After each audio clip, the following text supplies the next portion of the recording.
Bonjour à tous, alors aujourd'hui je vous propose l'exercice 3 du bac STMG 2019 Centre étranger. C'est vraiment le dernier sujet à faire avant le bac métropole qui tombe demain pour certains. Et donc on est parti de partie A, partie B, une partie A sur les taux, un taux d'évolution global, taux d'évolution moyen, une bonne révision avant le bac, ça c'est très bien, et puis un petit tableur en première question. Voilà. Et après on fera une deuxième vidéo sur la partie B, complètement indépendante. Alors là, c'est du grand classique. Par contre, c'est la calculatrice. C'est nuage de points, équation de la droite d'ajustement. Donc, je vous montrerai Casio, Texas. Voilà, un bon rappel avant. Demain, on est parti. Donc, première question. Alors, on a un tableau extrait d'une feuille automatisée de calcul, d'un tableur, quoi, qui donne l'évolution de la fréquentation annuelle d'un parc, donc de loisirs entre 2010 et 2017. Donc, vous voyez, dans le tableau, il faut bien le lire. On a plusieurs lignes. La première colonne, enfin la colonne B c'est 2010, 2011, 2012, etc. jusqu'à 2017. Donc l'année ensuite, deuxième ligne, le rang de l'année. Donc 2010 ça correspondra au rang 0, 2011 au rang 1, etc. Et vous avez après le nombre de visiteurs. Et vous avez ici des choses importantes qu'il faut bien regarder. Vous avez ici un petit XI et un petit YI. Et donc ça veut dire que quand on va représenter les points, eh bien en abscisse on mettra le rang, donc la ligne ici, et en ordonnée, le Y, on mettra le nombre de visiteurs. Et ça va vous former ce qu'on appelle un nuage de points. Voilà. Et on a en dernière ligne le calcul du taux d'évolution annuel. Voilà. Et vous n'avez qu'une case qui est remplie. Et on vous demande justement, c'est la question, qu'est-ce qu'on va mettre dans cette case ici comme formule qui permettra d'automatiser le calcul de tous les taux jusqu'à I. Alors, la première chose à rappeler pour faire ça, c'est de rappeler la formule du taux d'évolution annuel. Donc ici, entre deux époques. Donc on va de 1,47 à 1,49. D'accord, là je vais m'occuper, je vais vous expliquer sur les premiers. Donc ici, voilà, je vais vous expliquer comment on trouve en fait le 1,36. Alors la formule, donc ça c'est ce qu'on appelle la valeur initiale, ça c'est la valeur finale. Voilà, vous avez une transition de l'une à l'autre. Et bien le taux d'évolution pour passer de l'un à l'autre, ça sera la formule la plus importante, valeur finale moins valeur initiale, divisé par valeur initiale. C'est sûr que vous allez vous en servir pour une épreuve de bac. D'accord, donc il faut la retenir. Valeur finale 1,49 moins valeur initiale 1,47 divisé par la valeur initiale. On calcule ça. Comment faire ça à la machine? Alors, attention, si vous faites directement ceci, voilà, vous aurez un mauvais résultat. Parce que la machine va faire 1,47 divisé par 1,47, elle ne va pas diviser le total. Donc ici, alors je vais vous montrer, ça donne ceci qui est faux. Le vrai résultat, ici, il faut absolument mettre des parenthèses sur le calcul de la soustraction qui est en haut. Et vous voyez, ici, on a 0,0136. Voilà. Sinon, vous faites d'abord la soustraction, 1,49 moins 1,47. Moins 47. Voilà, vous validez et vous faites après la division par 1,47. Et vous obtenez 0,0136 qu'on arrondit dans le texte à, donc ici c'est des pourcentages, on arrondit à 4 chiffres à pas virgule, ça fait 0,0136, à peu près 0,0136, et en pourcentage, ça s'écrit donc, on décale de 2, 1,36%. Vous voyez qu'on retrouve ça. Donc sur un tableur, qu'est-ce qu'on doit faire? On doit faire, donc, prendre la valeur finale, donc qui est en C ici 3, moins la valeur initiale en B3, et on divisera par la valeur initiale en B3. Donc la formule, donc comme une formule, ça commence sur, on met égal, ensuite on met donc des parenthèses, C3 moins B3, et on va diviser par B3. Et c'est tout, c'est déjà fini, ça c'est ce que vous allez mettre dans la cellule. Donc je vous montre tout de suite sur ça sur un tableur. Donc voilà, ici j'ai tout tapé. On va donc dans la cellule, on met égal, voilà, et ensuite la parenthèse. Et on met donc, on clique sur C3, voilà, vous voyez, ça c'est écrit C3. Ensuite, moins, on clique sur B3, voilà. Ensuite, on ferme la parenthèse, diviser, et on va cliquer sur, ici, B3. On valide. On trouve bien ce qu'il faut. Alors après, je n'ai pas mis le format pour que ça arrondisse correctement, mais on a bien 1,36%. Ce qui se passe quand on va étirer la formule, ici, je vais là, je clique gauche et j'étire. Regardez, le nombre a changé. Qu'est-ce qu'on a fait comme nouveau calcul? Je clique dedans. maintenant, il y a marqué D3 moins C3 sur C3. Oui, ça a tout décalé, les colonnes vers la droite. Donc, ça sera le taux d'évolution, ça entre la colonne D et la colonne C.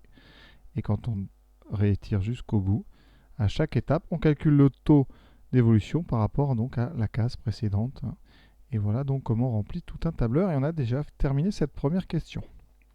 Deuxième question, calculer au centième près. Donc on arrondira alors centième, c'est-à-dire 1, 2. Ça c'est donc dixième, centième. Donc on va garder deux chiffres après virgule. Calculer au centième près le taux d'évolution globale du nombre de visiteurs entre les années 2012 et 2015. Donc ici, qu'est-ce qui se passe en 2012?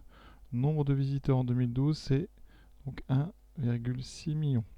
En 2015, c'est donc 2,10. J'espère que vous voyez où est-ce que je lis ça. Donc, ici, donc ça c'est 2012, 1,60, et on va passer à 2,10. Donc c'est la même formule que je viens d'appliquer, le taux d'évolution global. Taux donc entre 2012 et 2015. Ça sera donc valeur finale, 2,1, moins valeur initiale, 1,6, divisé par valeur initiale, 1,6. Voilà. On prend la calculatrice. Donc ici, voilà, je vais prendre une Texas pour changer. Donc on prend 2,1 moins 1,6 divisé par 1,6. Ça donne donc 0,3125. C'est exact, 0,3125. Alors on vous dit au centième, alors normalement il faudrait donner 0,31, je pense qu'il veut dire au centième de pourcentage près. Donc on attend certainement 31,25%, donc ça au centième de pourcentage près. Si vraiment vous voulez faire du centième, ça sera 0,31. Calculer le taux d'évolution annuel moyen entre 2012 et 2015. Donc, je répète ce qu'on a fait. On est passé de 1,60 à 2,10. Ça, c'est 2012 à 2015. Donc, un taux moyen. Il faut d'abord savoir combien il y a eu d'étapes. Donc, il y a eu 2013 et 2014. Donc, il y a eu une transition jusqu'à 2013, une transition jusqu'à 2014. Vous avez eu en fait 3 variations pour passer de 1,60 à 2,10. On cherche, nous, un taux ici. Un taux qui serait T%, un taux ici qui serait positif, pour lequel on passe de 1,6 à 2,10 en 3 fois. Donc chaque fois que vous utiliserez ce taux, vous allez donc multiplier d'après le cours par 1 plus t sur 100. D'accord? Et donc vous faites 3 multiplications. Voilà. Et vous êtes passé de 1,6 à 2,10. Donc le résultat de 1,60 par ces 3 multiplications va donner 2,10. Donc en divisant, ça fait 1 plus t sur 100 au cube, parce qu'on a 3 multiplications, qui doit faire 2,10 sur 1,6. D'accord? Première étape. Et là, la machine va vraiment faire son travail. Donc, il va falloir enlever ce cube. Alors, pour enlever un cube, ça veut dire que 1 plus t sur 100 va être égal à 2,10 sur 1,6. Et on enlève le cube en mettant la puissance qui enlève le cube, c'est la puissance 1 tiers.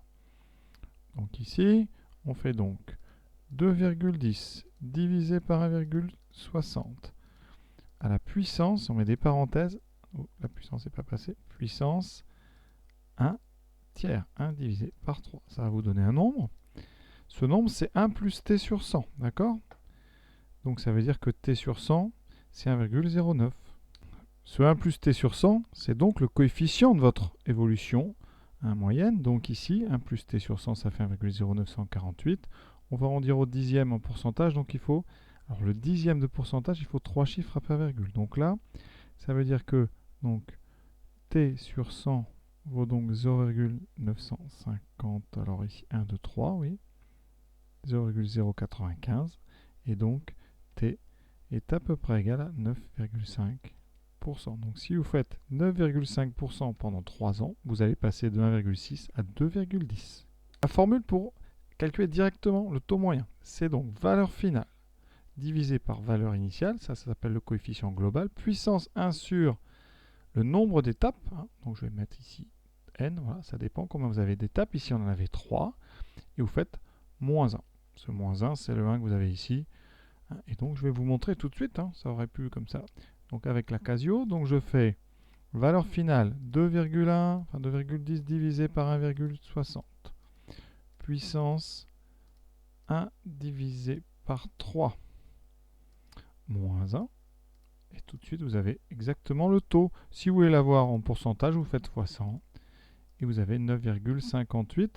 Donc en dixième de pourcent, c'est 9,5. Vous voyez, donc vous pouvez apprendre cette formule par cœur, hein, la stocker dans votre mémoire. Voilà, et comme ça, eh bien, vous en rappellerez. Voilà donc cette petite formule, hein, qui est très bien. Mais c'est quand même bien si vous avez compris le principe de ces trois multiplications, de cette mise au cube ici, hein. Donc l'inverse d'un cube, c'est une puissance 1 tiers, etc. Voilà donc pour cette partie A. On passe dans la vidéo suivante à la partie B avec cette fameuse droite, hein, et l'équation de la droite de régression ou droite d'ajustement. Et voici le texte de cette partie B. Donc pour résumer, nuage de points.